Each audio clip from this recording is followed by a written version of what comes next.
बाटलीबंद जारच्या जमान्यातही आजही पानपोईचं अस्तित्व टिकून सोशल मीडियाचाही टेको सामाजिक संस्थांनी पुढे नेण्याची गरज. कवठेमहांकाळ तालुक्यात सध्या उन्हाच्या वाढत्या तीव्रतेमुळे नागरिकांचा प्रचंड हाल होत आहे. तापमानाचा पारा हा दिवसेंदिवस वाढतानाच दिसतोय. त्यातच आजच्या जारबंद वॉटर फिल्टरच्या जमान्यातही कडक उन्हाच्या पार्श्वभूमीवर सामाजिक बांधिलकी जपत काही ठिकाणी नागरिक व सामाजिक संस्थांकडून पानपोई सुरू करण्यात आल्या आहेत. या पानपोईमुळे रस्त्यानं प्रवास करणाऱ्या वाटसरूंनाच दिलासा मिळतोय. सध्या दुपारच्या वेळात उन्हाची तीव्रता खूपच जाणवत असल्यानं अनेकांना तहान भागवण्यासाठी धडपड करावी लागतीये. अशा परिस्थितीत शहर व ग्रामीण भागातील काही स्वयंसेवी संस्था, व्यापारी, युवक मंडळे पुढे येत जनतेच्या पिण्याच्या थंड पाण्याची व्यवस्था करतायत. काही ठिकाणी माठ, टाक्या, फिल्टर पाण्याची सोय करून प्रवासी जनतेची तहान भागवली जाते.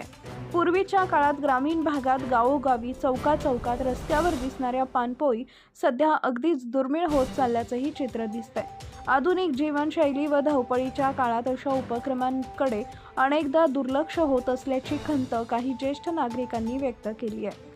तरी काही सामाजिक बांधिलकीची जाण असलेले नागरिक, व्यक्ती, संस्था आजही ही परंपरा जपण्याचा प्रयत्न करताना दिसत आहेत.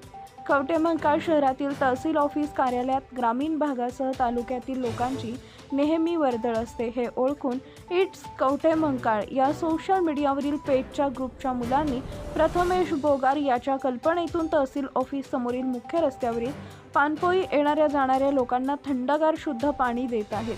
इथं वैभव बोगार, पृथ्वीराज पाटील, वैभव मोटे, कुमार पाटील यांचा राबता असतो. उन्हाळ्याच्या दिवसात तहानलेल्या व्यक्तींना पाणी देणं ही एक चांगली सेवा मानली जाते. त्यामुळे अधिकाधिक सामाजिक संस्था व दानशूर नागरिकांनी पुढाकार घेत अशा पानपोई सुरू कराव्यात अशी अपेक्षा नागरिकांकडून व्यक्त होती आहे. अशा उपक्रमांमुळे केवळ तहानलेल्या लोकांना दिलासाच मिळत नाही, तर समाजातील माणुसकी व सामाजिक बांधिलकीही अधिक दृढ होत असल्याचं दिसून येत आहे. ताज्या बातम्यांसाठी पाहत रहा लोकसेवा Marathi news Sangli. Subscribe now and press the bell icon. Never miss an update.